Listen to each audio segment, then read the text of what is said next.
ሰውን በአራያውና በመሳሌው ፈጥሮ ካለመኖር ወደ መኖር ያመጣው እግዚአብሔር ነው። ለተፈጠረው አዳም የምትመች ረዳት የምትሆነውን ሳያረቃት ይህን እንዲላት ከራሱ ከአዳም አጥንት ከስጋውም ሴት አድርጎ ሰራት። በዚህም በፍጥረት ሥርዓት ከእግዚአብሔር የተሰጠ ክቡር በርሱ የተባረከ ታላቅ ምስጢር ሆነ ጋብቻ።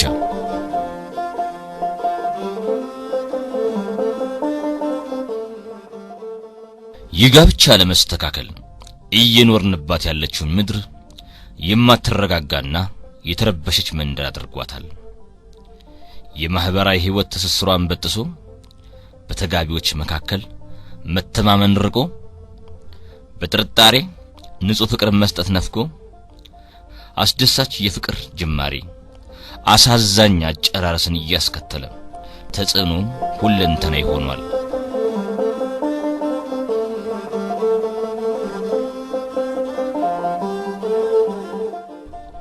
የጋብቻ ህይወት እንደ ዘበት በመታየቱ ስኬታማ ሊሆኑ የሚችሉ ወጣቶች ከትምህርት ገበታቸው ይለያሉ፣ ከሥራ መስክ ይወጣሉ፣ ሩቅ አሳቢ ቅርብ አዳሪ ይሆናሉ።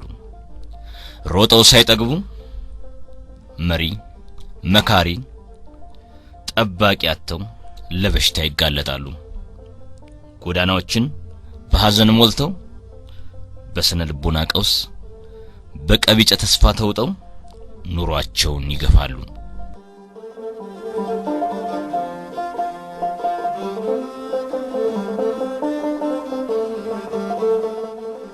ጋብቻ ጥንቱንም ሲመሰረት ለጽድቅ ነውና ለጽድቅ ማብቂያ፣ ለጋብቻ ላልደረሱ ወጣቶች መሪና መንገድ ማሳያ፣ ለጋብቻ ለደረሱት ማስገንዘቢያ፣ ላገቡት ደግሞ የህይወት መመሪያና ትውልድን መታደጊያ፣ ወደ አለመስማማት የሚጓዙትን ማንቂያና ራስን መፈተሻ፣ ለመጪው ትውልድ መመከሪያ እንዲሆን ይህን ዝግጅት እነሆ ብለናል።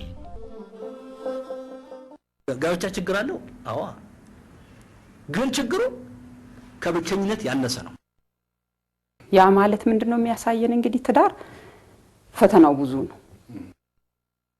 ትዳር እውነተኛ ማንነት በአብዛኛው የሚወጣበት ነው።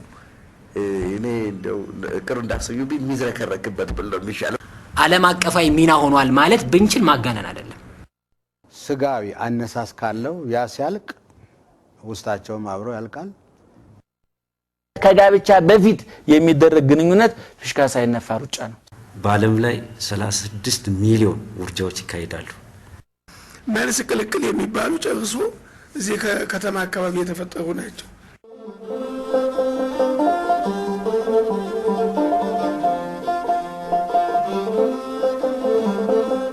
የጋብቻ ህይወት የረጅም ጉዞ ምዕራፍ የሚጀምረው ቅድመ ጋብቻ በሚኖር የተቃራኒ ጾታዎች የመፈላለግ ስሜት ወይም ዝንባሌ ነው።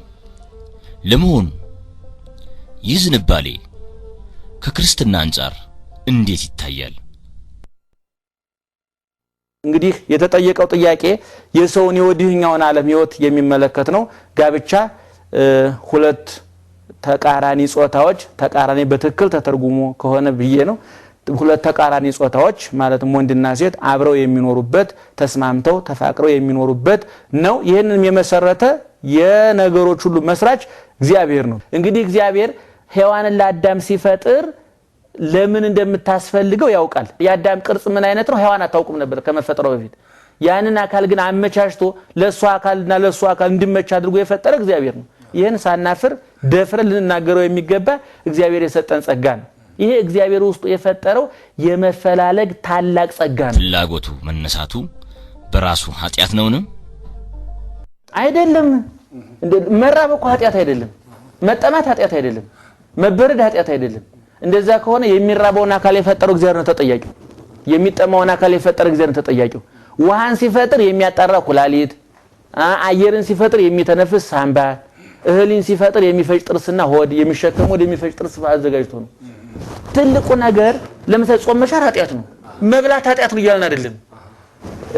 ለምሳሌ አሁን እንስሳት አሁን ጸበለስና አዳምና ቆርጠው በሉና ተፈረደባቸው አለ አንድ ፍየል አንድ በግ እንኳን ቆርጦ ቢበላ እግዚአብሔር አይፈርድበትም ጭንቅላት አልፈጠረም እግዚአብሔር ማመዛዘኛ አልፈጠረም እግዚአብሔር የሚጠይቀው በሰጠው ነገር ላይ ነው እንደ ክፉ ባለስልጣን ያልሰጠውን ተአምጦ የሚል አምላክም አይደለም የፍላጎቱስ ትክክለኛ እድሜ አንዳንድ ጊዜ ፍላጎትን መቼ እንደሚነሳ ባህሪያችን 3 አይነት ነው ቀዝቃዛ አለ መካከለኛ አለ ሙቅ አለ ይሄ እየተነጋገርን ያለው ስለ ሰው ባህሪ ነው የሰው ባህሪ ብዙ አይነት ነው 30 አመት ኑሮት 40 አመት ሆኖት ምንም ፍላጎት ምንም ስሜት የሌለው ሰው አለ ቅዱስ ጳውሎስም እንደዛ አይነቱ አያግባ ነው ያለው እንደገና ደግሞ በ15 አመት ነው በ16 አመቱ ደግሞ እንደገና ሙቀት የሚሰማው ሰው አለ ይሄ እንግዲህ በጣም ብዙ አይነት ነው ነገር ግን ስሜቱ ብዙ አይነት ቢሆንም የሁሉንም ስሜት ክርስትና ሊያርቀው ይገባል የሚያስማማን የሚያገናኘው ስሜታችን ቢለያየንም የተለያየውን ስሜት የሚያገናኘው ክርስትና ነው የጋብቻ ህይወት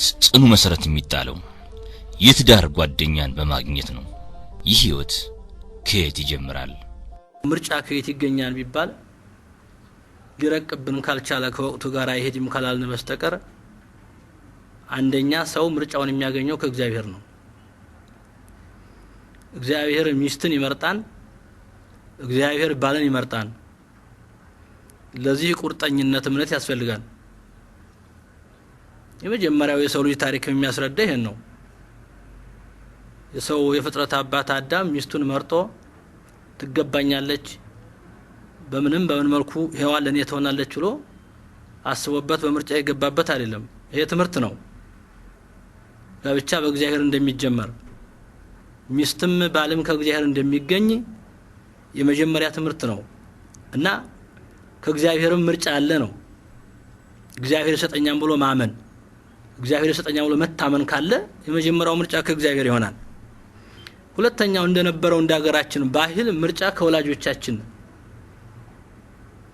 ይጀመር ነበር ወላጆቻችን ለልጆቻቸው ሚስት ያጩ ነበር ይፈልጉ ነበር በጣም ብዙ የተዋጣለት ነው በጣም ብዙ በፐርሰንት ባላስቀምጥም ብዙ ጋብቻ ዛሬ በሀገራችን ላለው ህብረተሰብ ትልቁ መሰረቱ የወላጆች ለልጆች ሚስትና ባል መምረጥ ነው